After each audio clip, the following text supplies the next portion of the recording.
There's this huge crisis happening in our oceans, and it's happening almost entirely out of sight. It's a story with numbers so big, they're hard to even wrap your head around. And today, we're going to break it all down. So let's just start with a number that's, well, it's almost impossible to picture. 2 trillion. Just let that sink in for a second. According to our source material, that's the estimated number of wild fish pulled from our oceans every single year. This is really the hidden start of a massive, massive global industry. So where do all these fish come from? Okay, so let's dive in. First up, the world of industrial wild catch fishing. And look, we're not talking about some guy with a fishing rod here.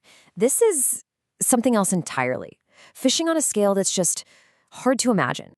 Can you just picture it? Nets so enormous they could practically swallow whole buildings, just sweeping through the ocean. Well, that's the reality of industrial fishing, where just one single haul can bring up thousands of animals at once. Okay, but what actually happens to the fish once they're, yanked out of the water? The source material we're looking at paints a really grim picture.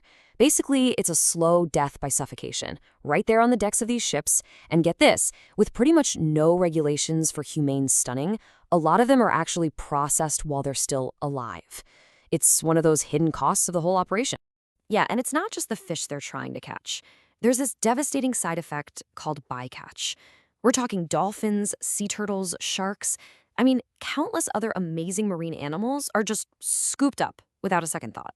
And then, just tossed aside as if they're nothing. It's just collateral damage. So hearing all that, you might be thinking, well, isn't there an obvious solution? What about fish farming, right? Aquaculture. It's always talked about as the sustainable alternative, but is it really? Well, the numbers here are, again, just staggering. We're talking over 100 billion fish raised in these systems every single year. So we're basically swapping the open ocean for these underwater farms. But what's it actually like inside them?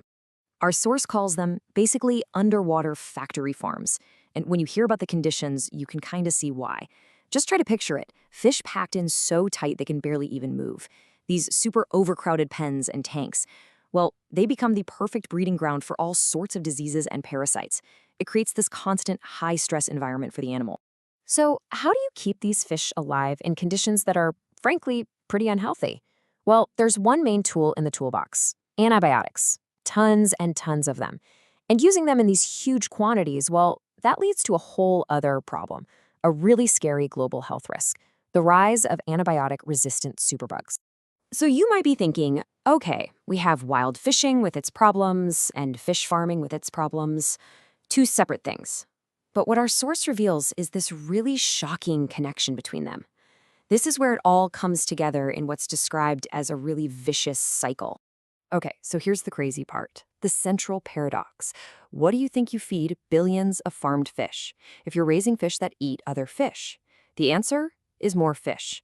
Wild-caught fish, the very ones we're trying to save, get caught, ground up into fish meal and fish oil, and then fed to the farmed fish. So the supposed solution, fish farming, is actually driving the original problem of overfishing. It's a cycle that's just emptying our oceans even faster. It's wild. So what's the big takeaway here?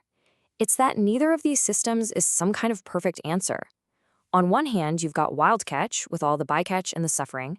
On the other, you've got aquaculture with its disease, massive antibiotic use, and this crazy dependence on wild fish for feed. They're not separate problems. They're 2 sides of the same pretty broken coin. It feels like a catch-22, right? So is there any way out? How do we break this destructive cycle? Let's take a look at what our source material suggests as a path forward. Okay, so the solution our source points to is, well, it's actually pretty straightforward, but it's also kind of radical. It says the renunciation of fish and the switch to plant-based alternatives could spare billions of animals' suffering and relieve the oceans. Basically, it boils down to changing what's on our plates. The argument is that by moving toward plant-based alternatives, we could just step out of the cycle completely, relieve the massive pressure on our oceans and, in the process, spare billions of animals. And that leaves us with a final, really big question to think about. Now that we've kind of pulled back the curtain on the hidden reality behind the seafood industry, how does that change the way we see the ocean? Do we still see it as this endless pantry, just there for the taking? Or do we see it for what it is, a really fragile ecosystem that might just be at its breaking point.